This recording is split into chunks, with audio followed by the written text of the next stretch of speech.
Are you looking to fit real estate into your financial plan and even your retirement portfolio? What if there were certain strategies and techniques that you could be using to compound your wealth, buy additional properties, and protect them? Wouldn't you want to know about it? In today's interview, I sat down with Donald O'Connor. He's from the Asset Protection Financial Group, and we talk about some of the unconventional and little-known ideas around buying and financing properties, as well as protecting your assets from creditors. Check it out.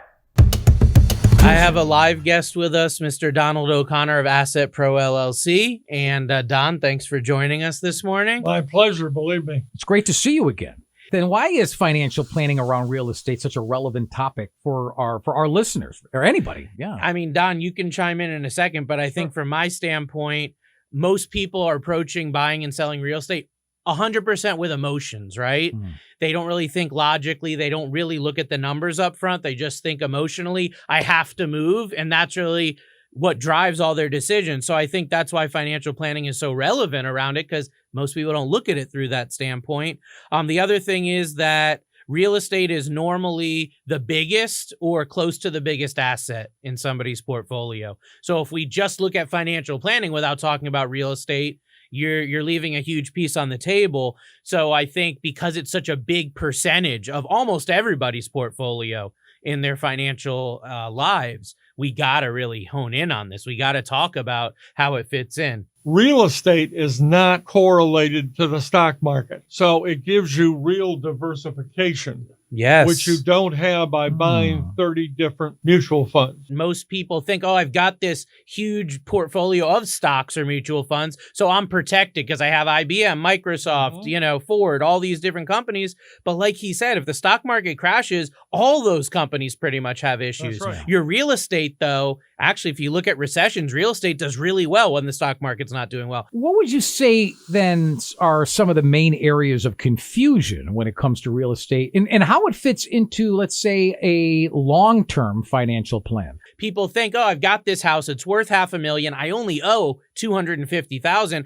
I've got all this money at my disposal. It's only when they go and try to get that money out to do something, they try to get it, they have issues. Only then do they realize, oh, that real estate wasn't as liquid as I thought. And the big issue, too, is there's only two ways to get access to the equity in your home. You either sell it, and then you still need a place to live, or right? Do a refi. Or you do some sort of mortgage or some sort of financial instrument on the home. So I'd say that's the number one confusion I see. And also the rate of return on equity, like we've talked about, there's no return on your home equity. Whether you have a mortgage to the hilt or no mortgage, your real estate's going to go up or down regardless. And people think, oh, my home went up 20% last year, so I get a 20% return on my equity. That's not right. It's not until you pull that equity out and put it in a financial instrument like what Don offers and what's out there that you can actually start earning the return. Anything is better than zero. So even getting a couple percentage points on that amount of money is huge. What are some unconventional methods of buying real estate that can be used with a proper financial plan? I think the big one is using cash value life insurance. By far, one of the best strategies. You can use the life insurance to buy a home outright with no mortgage, or you can just use it for a down payment. I have a lot of real estate investors that get all the money they need for their down payment, 20, 30% down. It's all from their cash value life insurance. They pay it back. They do it again and again. Can you talk maybe about some of the reasons why asset protection is so important when it comes to real estate and property then? Yeah, people ask, how can I protect my home from a lawsuit? And how do I protect my property from creditors? And Don's really a big expert on this. One of the reasons I wanted to have him on. But the reason why it's important is we live in a society where everybody is out there trying to sue everybody.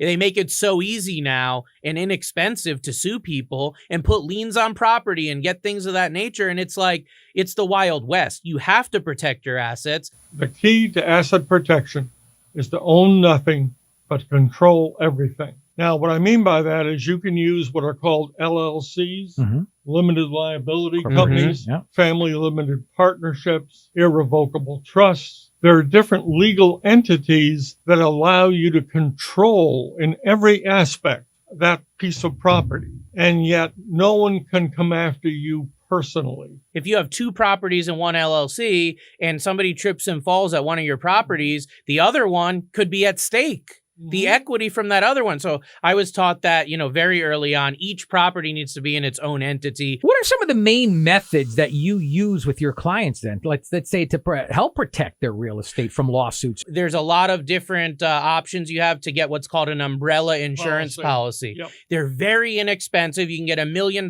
for less than $1,000 a year, $2 million for like $1,500 a year. It's that inexpensive, and it can protect you, as we're saying, millions of dollars, where the insurance company will assist you in defending against lawsuits and things of that. That was one of the first asset protection strategies I used that a friend of mine that knows this stuff taught me at a young age. And I just figured, look, there's so much at risk. Is it worth a small cost?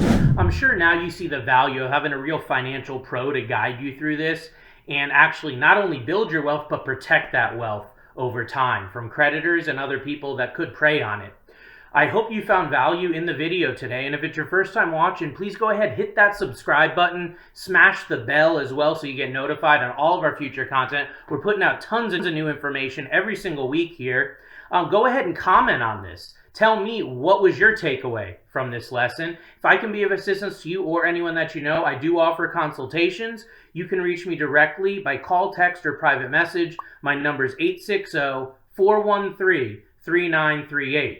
Go ahead and share this with somebody that may find value as well, and like it. Really helps us out to grow the channel. We appreciate it. Again, I hope that helps, and we'll talk to you soon. Take care.